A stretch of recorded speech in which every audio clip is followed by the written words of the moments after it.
I pledge allegiance to the flag of the United States of America and to the republic for which it stands, one nation, under God, indivisible, with liberty and justice for all.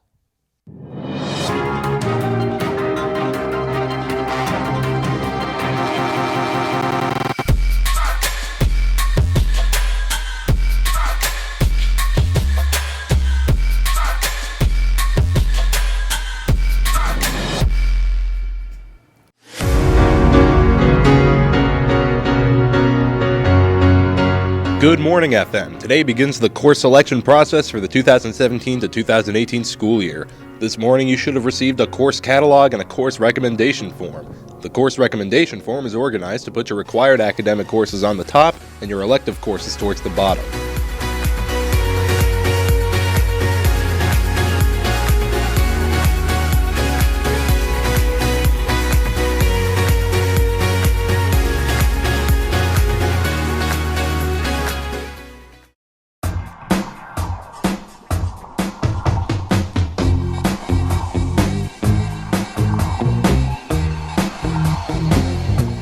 Good morning, FM. I'm Mrs. Green, one of the counselors in the Counseling Center, and welcome to Scheduling Day. You should have received a catalog and your course scheduling sheet this morning. If you look in the upper right-hand corner, the deadline in which you'll need to turn the scheduling sheet in will be there written clearly, so make sure you circle it because it needs to be in on time. Take your teacher's recommendations to heart. They know you best. They've worked closely with you for the last year, know your learning style, and what course might be best for you. If you have any questions, make sure that you ask them, talk to them after school, and get some more information. At this point, I'm going to turn it over to some of the other counselors who are going to give you some tips and strategies as you go through the process, and then you'll have some information on the elective programs that are offered at FM. Enjoy. Hi everybody, I'm Mr. Mend. I'm one of the counselors here at the high school, and one of the best pieces of advice I can give you is to make sure when you're writing down the classes that you're requesting, write down the right number that's in the catalog. The number goes with the class, and if you write down the wrong number, you're going to get the wrong class. We don't always spend a lot of time being so aware of the numbers. So just make sure you double check the numbers so that you get the right class. Good morning. Hi, I'm Mrs. Bombard from the counseling office, and when I meet with my students, I guess the thing that I really appreciate is a completed form. And it's not helpful at all when someone says, well, my teacher said I could do whatever I wanted. If that was the discussion, I would certainly appreciate you making the choice and having your teacher sign off. Another helpful tip, just because it's impossible to get a hold of all of you in the summer, is if you have an elective, that's great, but if you have some backup choices, that's also very, very helpful. Hi, I'm Mrs. Summer. I'm one of the counselors here up at the high school. I guess a tip that I would offer to students who are registering for the next year would be to carefully check your course registration form and your course verification form. The verification form you will receive in homeroom usually around April, and that is our way to double check that you actually registered for the correct classes. Hi, I'm Ms. Pierce, a counselor here at the high school, and I have a tip for you when it comes to the scheduling process. When you're filling out your course selection sheet, please make sure that no matter what you do, you write legibly. We need to be able to read what you're writing so that we don't make mistakes when we enter everything into our computer system. So thank you. Take the extra time and write legibly. And I'm Mr. Madden. My tip for the students would be, please don't forget to bring in your course schedule form, because if you don't, we get to make a schedule for you. And chances are you may not love what we pick for you.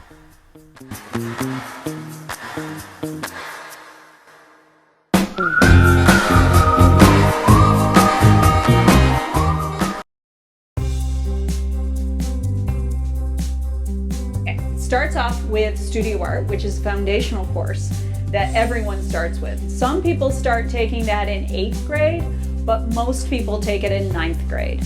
And then you can move into 3 different directions. You can go in the direction of photography, and you've got photo 1, photo 2, photo 3, photo 4 that can end up with an AP design portfolio. You can go in a 3-dimensional direction with ceramics and sculpture.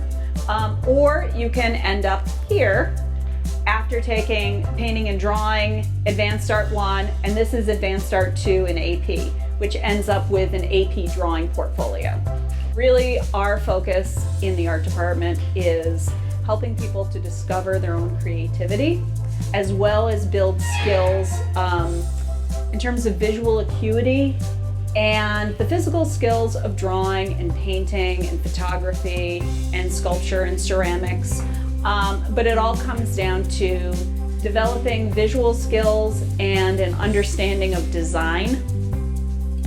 In addition to the students who aren't majoring in art or design, a lot of students use an art portfolio to show another side to their creativity, their visual side. It gives an application to college, an aspect of a more well-rounded student, and showing things that you're not going to be able to show from just your GPA or your SAT scores. It shows a different side of the person, and a lot of schools are looking for that student who has special abilities or simply just a well-rounded student. For more information, turn to pages 13 through 15 in your course catalog.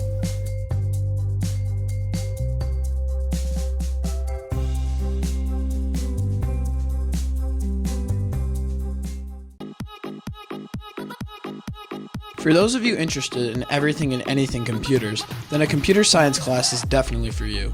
Here is Mrs. Gilbert explaining why these classes are so beneficial. Oh, everybody should have experience in computers and programming, and this not only teaches them how to write their own programs so they can make their own personal applications, but it's also fun to learn how to make games and learn how computers run other than what you're just seeing on the screen. A lot of jobs out there these days require some sort of experience and knowledge in programming and how to use programs. Besides the benefits of learning about modern technology, computer science also provides opportunities for fun and games. Well, they can expect to have a lot of fun. Like in Visual Basic, we show them all the basics of how to create a game, and then they go out and create their own game with their own graphics. They can create it as complicated or make it a little more simple as they want, and they could base it off another pre-existing game and then just modify it to be their own, or they can totally create their own from scratch. Anything is really fine, so they have a lot of fun with it. Business classes bring you the financial necessities you need to have and teaches you how to use them for real-world application. We offer several different business classes that will help students in all aspects of life. Many students here will end up having a career in the business world, even though they don't realize it right now. Many of the skills, strategies, and techniques that we talk about in our classes are beneficial for all walks of life. The students can expect practical topics that we discuss, hands-on activities. There are a lot of case studies in various classes. There are a lot of projects. The personal finance class, they'll learn several techniques to help them financially through their whole lives. Depends on which business class a student takes. Some of the classes, we have typical classroom activities with cases and current events articles and things like that also to keep things interesting.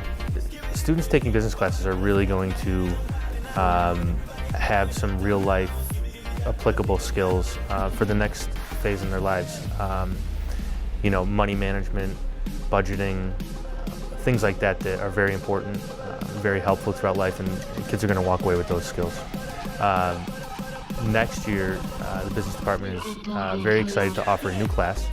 We're going to be offering SUPA Personal Finance, which will allow kids to take 3 SUPA credits.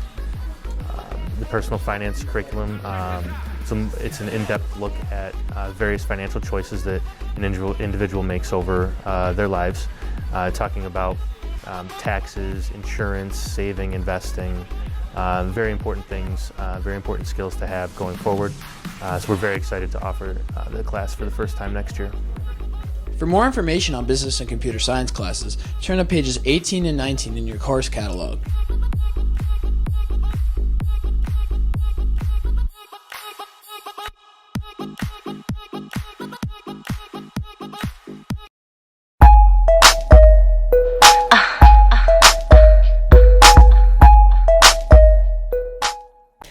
Family and Consumer Sciences Department is the perfect place to look for an elective if you're interested in learning everyday techniques regarding cooking, designing, and human studies.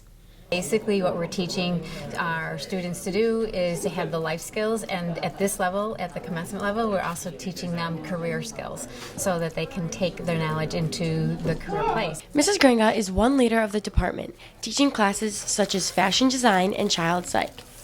For example, in fashion, right now we are doing designing draping right on a mannequin, and then we're going to go into bridal design. So those are different ways of designing, but also different careers. In interior, we always do an authentic project. We will be looking to redo the teacher's lounge this year. In past, we've done the guidance counselor's office. Those interested in a career in the fields of psychology, healthcare, education, or childcare would benefit by taking the child development classes, which focus on the psychological development of adolescents. So students get a real authentic experience as to how to take those skills, and then they're authentic projects, they're real life things that we bring to fruition. The culinary classes are led by Miss Beach, teaching valuable cooking techniques as well as the importance of nutrition.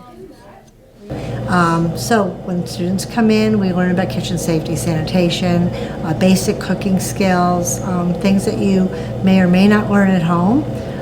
Also, we are on a very short time, so time management is really important here. One class offered in the FACS department is Food for Life, which is an option for students who want to focus on healthy foods and choices. How to make small changes in the way you eat now that can make a difference in how you look and how you feel.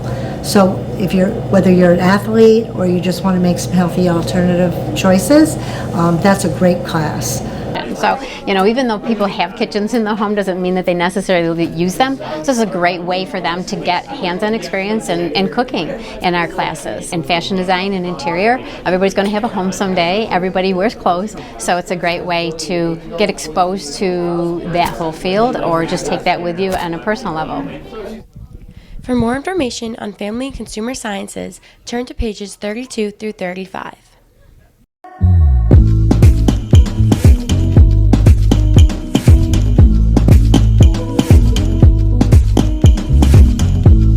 Oh yeah, yeah, yeah.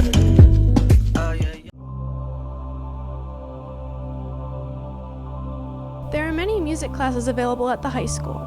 Whether it's playing an instrument, to singing in the choir, or learning about the composition of music. A few are more well known, but one that will help those who desire to explore deeper into music might want to take music theory. You don't have to be in a music group to take Music Theory 1. And in fact, it's not going to be Music Theory 1. Next year, it's actually going to be called Studio Music, because we're changing the curriculum a little bit to focus more on the technological aspects of music. If someone wants to major or minor in music in college, absolutely, Music Theory is an excellent course to take. It gives you a foundation to jump off from. A lot of students kind of find a home in the music department. They feel like this is a safe place for them to be and for them to express themselves. And I think in many of our classes we've gotten to the point where we have to test a lot, and there's so much curriculum that the teachers are stressed about doing so much of that testing. We certainly work hard towards our public performances, which are kind of like our tests, but at the same time it's a time for students to be expressive, to be able to grow in who they are, and to have other people working towards that same goal. I teach concert band and wind ensemble, and I teach woodwind lessons, so saxophone, flute, clarinet, oboe, and combinations of such. And along with those, outside of school, if you're a part of wind ensemble and concert band, I also do a jazz band and pep band. Both concert band and wind ensemble are grade 9 through 12. Wind ensemble you have to audition for, and that audition occurs at the end of March or mid-March. And then concert band, the only prerequisite is that you play a wind or percussion instrument. In our orchestra program, basically in symphony orchestra, we would play any piece of music that any professional orchestra would play. We don't play arrangements. So if you see a professional symphony playing a Beethoven symphony, we would actually play the same exact music that they would play. In our other two orchestras, we do play arrangements of those classical pieces, as we build to getting to the advanced stage to be in symphony orchestra. We have 3 orchestras here at FM High School. The first orchestra we have is our string orchestra. That orchestra is only for freshmen, so all incoming freshmen are automatically placed into string orchestra. After string orchestra, we have our concert orchestra. Students automatically move from string orchestra right into concert orchestra, unless they audition for our symphony orchestra, which is our top orchestra in the school, and that is all 10th through 12th graders by audition only. I'm Mr. Guarino. I teach concert orchestra, which is made up of 10th through 12th graders. We do 2 concerts a year, strings only, like in a string orchestra fashion, and then we do 2 concerts a year where we're joined by some woodwinds and brass from concert band to form a full orchestra. We're not only teaching you and advancing your technique on your instrument, violin, viola, cello, or bass, but we're exposing you to a wide variety of repertoire and music so that if you do decide to continue in college, whether it be a minor or just something for fun or major in music, you've played a lot of different music at the high school at a very high level. I think that puts you at an advantage in the post-high school life.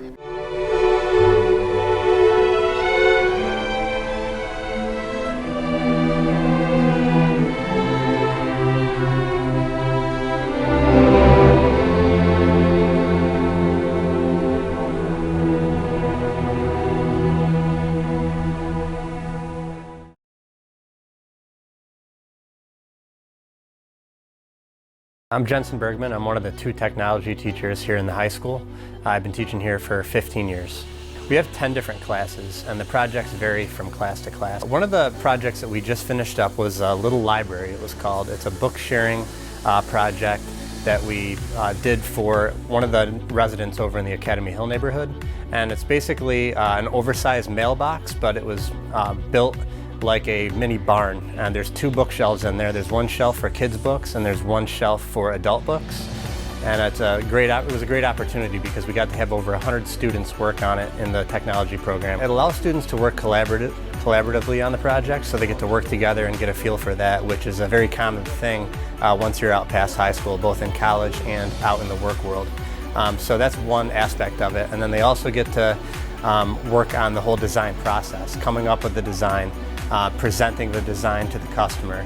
They get to do the estimate for it, they have to make blueprints for it, and then they had to actually build it. So there's a lot of different steps that they were able to be exposed to that would be, something that they would come across in the real world. With so many options available, there's something for everybody. Not everybody is interested in auto tech, but at the same time, everybody's going to own a car someday, and it's a good thing to know how to change your own oil, how to rotate your tires if you're ever getting a pinch, how to take care of certain things. So there's real world applications in each class. I know that there's a lot of people who haven't taken tech classes before and they might be intimidated by the environment down here because we have saws and equipment that's viewed as dangerous, but yes, anytime anybody wants to come in, they can just email me. It's just jbergman@fmschools.org, or just stop in and see me. I'm approachable, I hope, and Mr. Chandler is also approachable. And if you ever want to come in and just see what we do down here, we're available at any time. For more information on technology and design, please turn to pages 67 through 70 in your course catalog.